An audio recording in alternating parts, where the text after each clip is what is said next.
Hello and welcome to a special edition of the Leaders Council podcast. I'm your host, Matthew O'Neill. As regular listeners will know, the Leaders Council exists to celebrate leadership in all its forms. It pays tribute to the men and women who keep this country running. But this week we're asking if some tributes have outstayed their welcome. More specifically, should we continue to honor individuals who benefited from the slave trade? Should such statues be destroyed? Should they be put into museums, or should they stay exactly where they are? A few weeks ago, as part of the Black Lives Matter protests, the statue of the philanthropist, member of parliament, and slave trader Edward Coulston was pulled down and thrown into Bristol Harbour. Both Boris Johnson and Labour leader Sir Keir Starmer criticized the actions of the protesters. But for former Conservative Member of Parliament Matthew Paris, writing in The Spectator, there was, quote, something magnificent about the sight of the Bristol mob throwing into the harbour the statue of a man whose trade was notorious for throwing 6 slaves with no monetary value into the sea. Likewise, The Guardian's Owen Jones described the act as, quote, the closest to justice the tens of thousands of people he enslaved or killed have ever got. And he called for Coulston's statue to be moved to the International Slavery Museum in Liverpool. However, in the Daily Mail, Stephen Glover disagreed, quote, he was a man whose actions obviously cannot be defended, but the destruction of his monument was nonetheless an act of vandalism. Over the past week, I spoke to several leaders from across the country, and as well as discussing their unique take on leadership, I was able to ask them directly if they believe it is ever appropriate to remove a historic statue. Here is Celestino Magrani from Wingnut Utilities in Preston. Personally, I don't think so. I can understand the thoughts behind it, but there's always two sides to every story. And what I don't like is the, shall we say, the physicality of these things. People, we're a country where we allow, very, very much so, allow people to voice their opinions. And is it ever appropriate to judge the past through the prism of the present? No, we've moved on in lots and lots and lots of ways. I don't think we should always remember the past. We can't change it. All we can do is change the future. And here's Dr. Amo Sohal from the Broadway Dental Clinic in Crawley. This is why democracy, I guess, is in place. So we have to put arguments forward, pros and cons, and then we will have committee members or council members to make that decision on people's behalf. If voices aren't heard, I do understand that people have to take a stand and they have to make a statement to get their voices heard. So, for example, the removing of the statues, whether it's right, whether it's wrong, it is still something that has happened to make people's voices heard and to allow this issue to really be brought out to the public and to really be discussed. There's rights and wrongs on both sides of it. It's more of a freedom of speech issue that I believe. And if the issue, if there's good founding on it, which is what's going on right now, then it can be removed. If it was done the right way, something that needs to be investigated, needs to be discussed. But then I don't know what exactly was happening within the council, because I'm hearing there was a lot of inquiries in previous years to remove that statue anyway. So that's what would obviously be looked into. If it is removed now, and if it is right, why wasn't it done sooner? I should let you know that I didn't give any of my guests advance warning about the questions, and so I was particularly impressed with both Celestino Magrani and Amo Sohal's response to this difficult subject. They both spoke eloquently about the importance of democracy and due process, and it is certainly a complex issue. And after speaking to Graham Duncombe from AFA Fostering, I learned that the Edward Coulston debate has been going on for a very long time indeed. It's Bristol University a long, long time ago. And at the time, and we're talking about the 1980s, that statue was then considered by a large number of people to have been something that shouldn't be there. And nothing seems to have changed. I think what's been going on over the last little while is something that has been around for 400 years, perhaps more, and is now being recognised. Hopefully sensibly. And when someone takes to vandalism, that could be argued as being clearly out of order. That said, statues to me are a sort of memorial and are something that would not necessarily glorify someone, but certainly are there to honour someone. And what I guess we're doing with some statues is honouring people who have a very dubious past. And I guess we could politicise it. I'll try not to, because I agree that we cannot rewrite our history. Our history is what it is.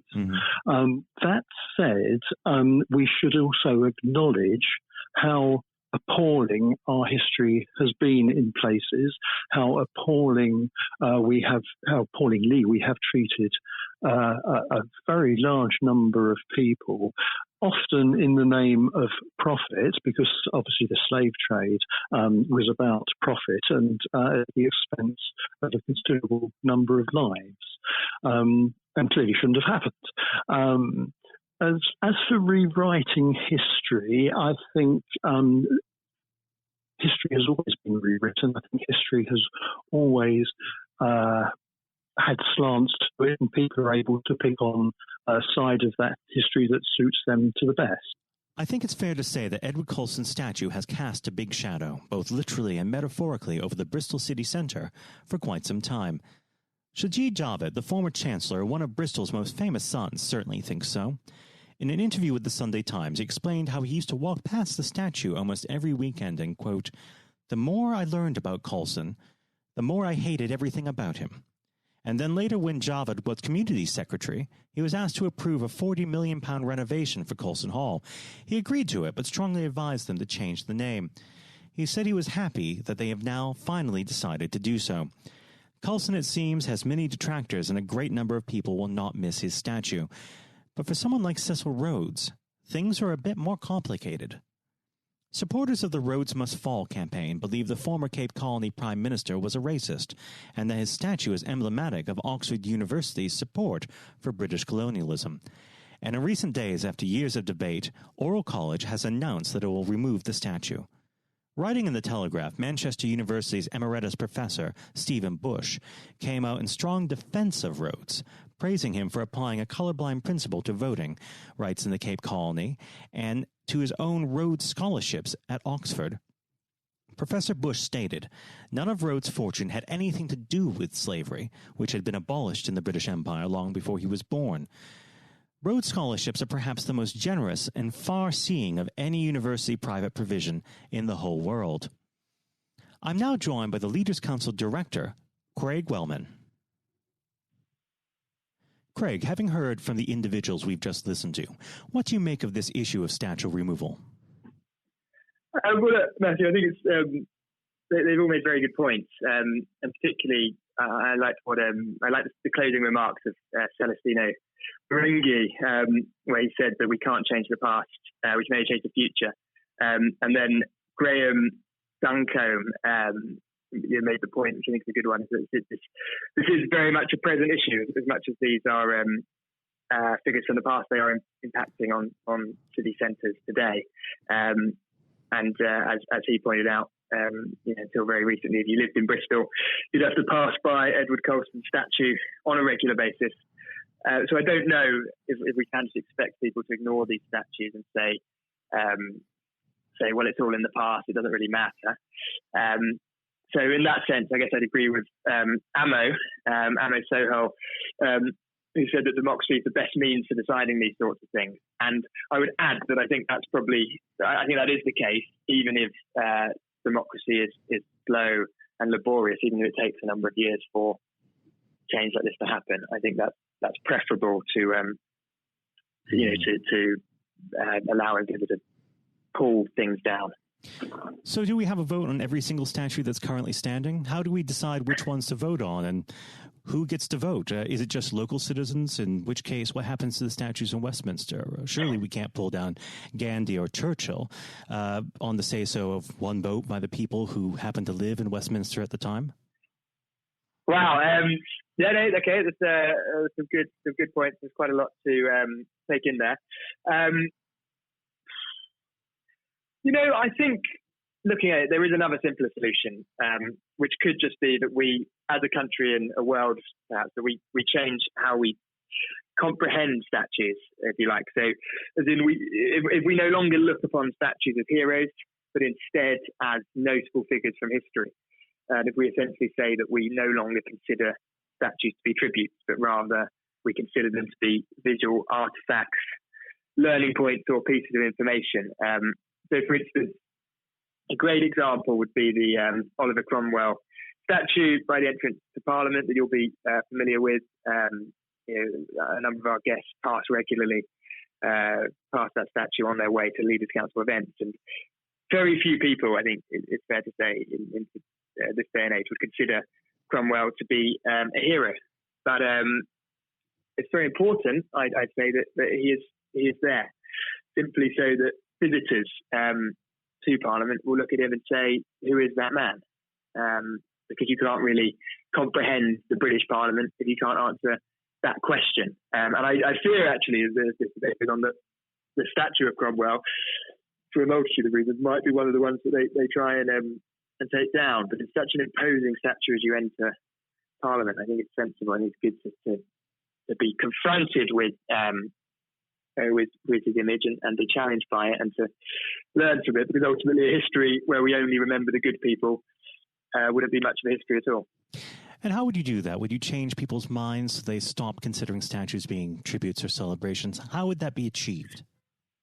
Well, yeah, it would certainly take time, and it's not a policy, is it? You can't just legislate to change people's minds. But I think the more people protest about these statues, the more they understand that the subjects of statues were not saints, and that includes the statues of saints, actual deified saints as well, who weren't always saints in other respects. And so I think the protest can raise awareness, that they have done, and they can essentially fulfil their aims of perhaps giving us another perspective on a certain individual. They could achieve that without actually taking the statues down. This opens a much larger question, though. Should it be appropriate to judge the past through the prism of the present? No, it's a very good question. I think, in a way, it's impossible not to, up to a point, in that, we have to look through our history, and you can't just turn off your own morality, your own world when you're doing that. So I think we naturally will, but we certainly shouldn't. I think that's almost a natural bias that we have, and we should try and augment ourselves away from that bias and be aware of it. Because, for instance, in the future, who knows how long in the future, but there will certainly be issues or ways of behaviour that we act in at the moment that people of the future might disagree with. So one instance that's been raised by a number of people is the food industry, and particularly in regard to factory farming and the way that animals are treated. That might be looked on in absolute horror in the future, in when we have perhaps potentially the ability to make all meat products through lab-grown meat, or people's diets change.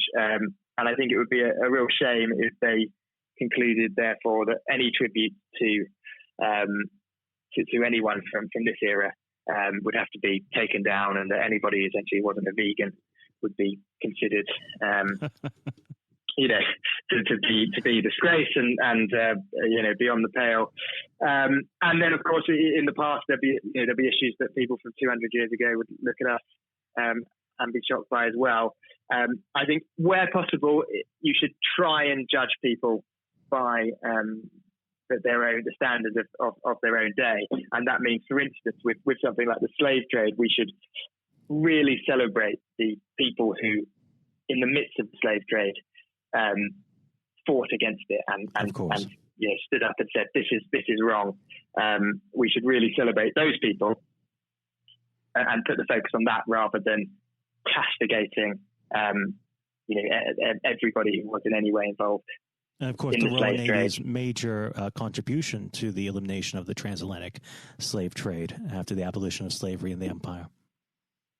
Absolutely, it's particularly in regards to this country's relationship with slavery. It's an absolutely minefield. It's a very complex one. There is a lot to be ashamed of in certain ways, but there is certainly a decent amount to be proud of as well. To be the country that really got the ball rolling with ending slavery is an amazing thing to be able to have. So we should let all the statues stay as they are. Well,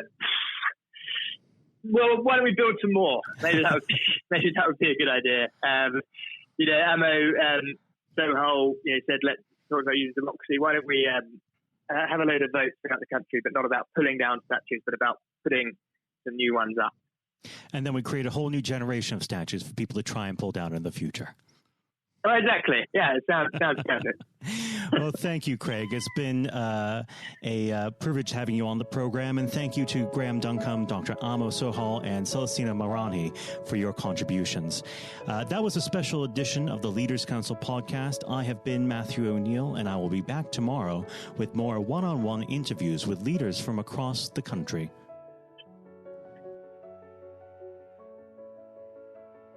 Thank you for listening to our podcast.